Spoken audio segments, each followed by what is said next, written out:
Dear Madam President, Your Excellencies, court officials and delegates, members of civil society organizations, members of communities affected by the crimes under the jurisdiction of this court.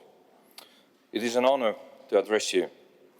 We are gathered at a critical moment when, on the one hand, children, women and men continue to be victims of massive and unimaginable atrocities, and on the other, the court and the entire foundation of international criminal justice are facing unprecedented attacks and existential threats. At this time, we must stand together and remember why we are all here. The ICC was created to bring justice and to redress the harm that the most serious crimes cause on individuals, on communities, and on the whole nations.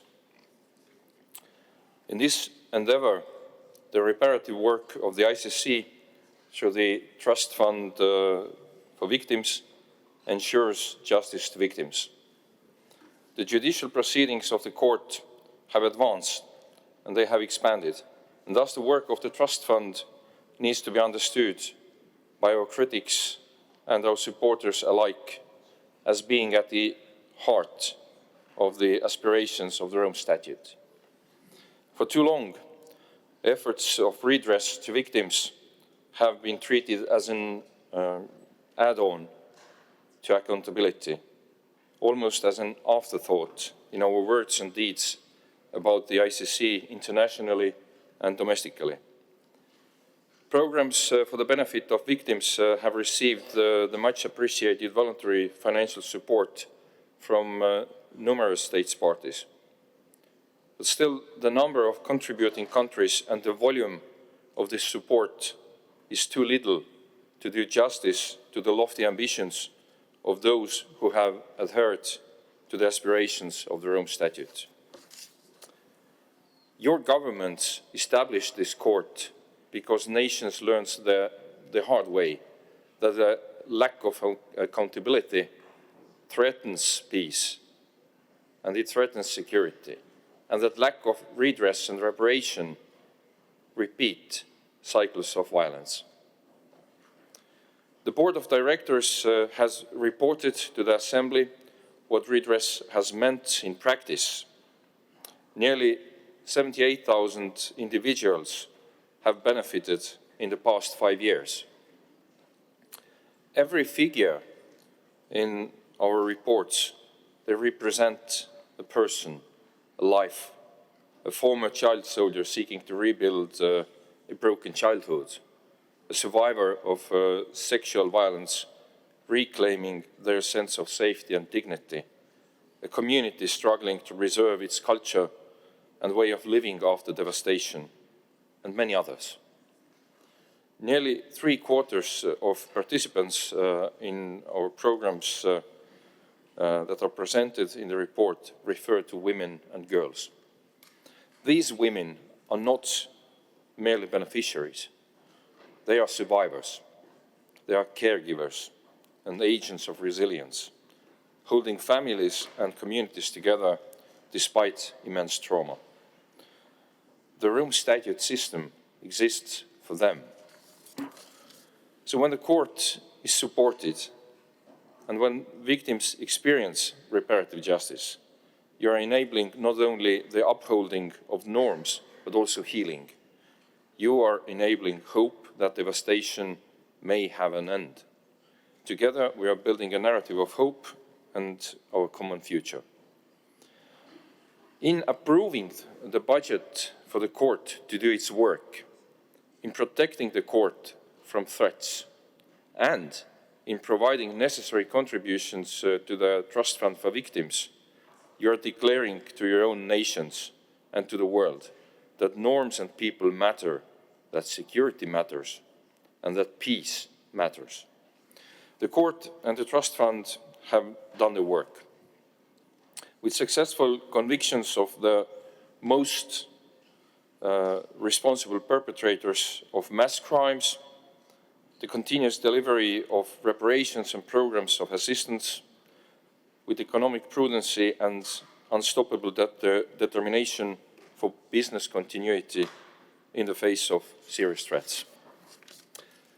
This work resulted, as is visible in the report of the Trust Fund for the Victims presented to the Assembly, that in 2024, with your support, we reached the highest level of contributions, nearly 6 million euros, a historical high. However, I regret to report that the outlook for 2026 is dire. The Trust Fund for Victims anticipates a sharp decrease in income this year, possibly near to merely 25% of what was received last year. Despite these limitations, through radical and difficult prioritization decisions, the Board of Directors is pleased to announce that the Trust Fund for the Victims will complete the second reparations program in the Almaty case and will continue delivering reparations in the Lubanga and Ntaganda cases. Also, the Trust Fund has received the first pledge for resources to launch the reparations program in the Ongwen case.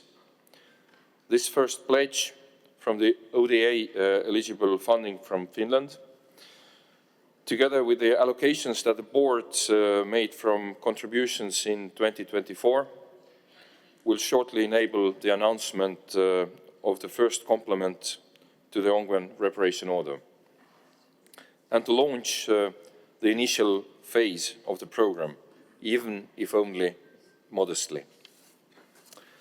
The Board of Directors has reported to the Assembly on the substantive measures to enhance the visibility of the Trust Fund and of the fund mobilization strategy of the fund, which was consulted at the Hague Working Group level throughout this year in a process nourished by the active engagement of numerous states parties under the facilitation and leadership of His Excellency Vusi Madonsela, Ambassador of South Africa to the Netherlands. Looking ahead, the strategic plan of the ICC for the 2026-2029 period will contribute to the reinforcing the work of the Court and the Trust Fund on Victims by delivering prompt and meaningful measures of redress, in line with the vanguard reparation principles issued by the judges according to the Rome Statute Article 75.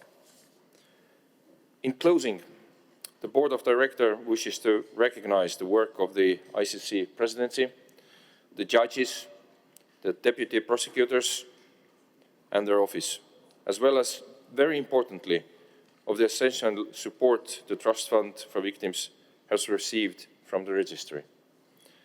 The Board of Directors acknowledges the trust that affected communities have put in the Court and the Trust Fund for the Victims as they are engaging in the programs.